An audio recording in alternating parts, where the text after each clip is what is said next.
जालंधर की लोकसभा सीट पे आज चुनाव के नतीजे आए हैं, जिस पे आम आदमी पार्टी की ऐतिहासिक जीत हुई है। बिल्कुल अनप्रेसिडेंटेड जीत है। और इस पॉइंट ऑफ व्यू से देखें कि ये कांग्रेस का गढ़ रहा है। पिछले 60 साल में से 50 साल यहाँ पे कांग्रेस जीतती रही है। तो उस गढ़ के अंदर सेंध मार के आम आदमी पार्टी जीती है। पिछले साल हमारी सरकार बनी थी पंजाब के अंदर।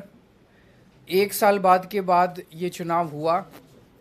किसी भी नई सरकार के लिए पहला साल बहुत कठिन साल होता है, बहुत कठिन, क्योंकि पुरानी सरकार ने जितने भी गलत काम किए थे, पुरानी सरकारों ने, वो हमने एक तरह से लीगेसी की तरह हमने इनहेरिट किए थे। और बहुत सारी प्रॉब्लम्स थी। उन सारी प्रॉब्लम्स को सॉल्व करते करते करते पंजाब की आम आदमी पार्टी की भगवंत मान सरकार ने एक अपने लिए इतना पॉजिटिव वातावरण क्रिएट किया कि जितने काम किए, हम तो केवल काम की राजनीति करते हैं, ना हम धर्म की राजनीति करते, ना हम जात की राजनीति, केवल काम। हमारे कामों के बेसिस पे हम वोट मांगते हैं लोगों से। तो एक तरह से पंजाब की जनता ने, जालंधर की जनता ने, और जालंधर का जो ये नतीजा, ये पंजाब का मूड है, पूरे पंजाब का मूड इस तरह इसमें दिखाई देता है। पंजाब की जनता का मैं बहुत दिल से शुक्रिया अदा करना चाहता हूँ, बधाई देना चाहता हूँ इसके लिए। मैं थोड़े से आंकड़े आप लोगों के सामने रखना चाहूँगा। पिछली बार 92 सीट्स जीत के हमने सरकार बनाई थी, आज से लगभग 1.25 साल पहले। वो एक वेव थी आम आदमी पार्टी की।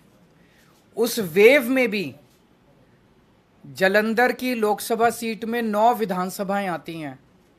उन 9 में से हम केवल 4 जीत पाए थे, बाकी 5 कांग्रेस के पास चली गई थी।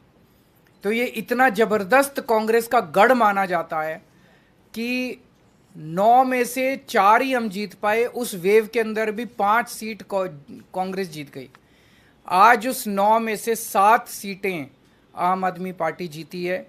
केवल 2 जालंधर सेंट्रल और जालंधर नॉर्थ की सीटों पे हम थोड़ा पीछे हैं। पिछले साल असेंबली का जो चुनाव था विधानसभा का, उसमें हमें पूरे पंजाब में 42% वोट मिले थे, लेकिन जालंधर में हमें बहुत कम वोट मिले, हमें 28% वोट मिले। आज इसको हमने बढ़ा के हम लगभग 34% वोट पे हैं और जालंधर जीत रहे हैं।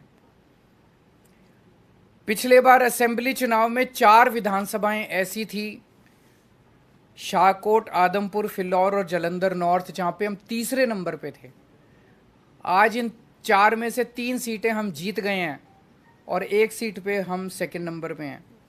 और 2019 के चुनाव में, लोकसभा चुनाव में, जालंधर सीट से, लोकसभा की सीट से हमें केवल 2.5% वोट मिले थे। आज हमें 34% वोट मिले हैं और हम जीते हैं। दूसरी पार्टियों ने, बीजेपी ने एक नेता के, अटवाल साहब के बेटे, चरणजीत सिंह अटवाल के बेटे को टिकट दिया था। कांग्रेस ने संतोष सिंह चौधरी के बेटे को पत्नी को टिकट दिया था। दोनों को हरा के पंजाब की जनता ने परिवारवाद को हराया है और काम की राजनीति को वोट दिया है।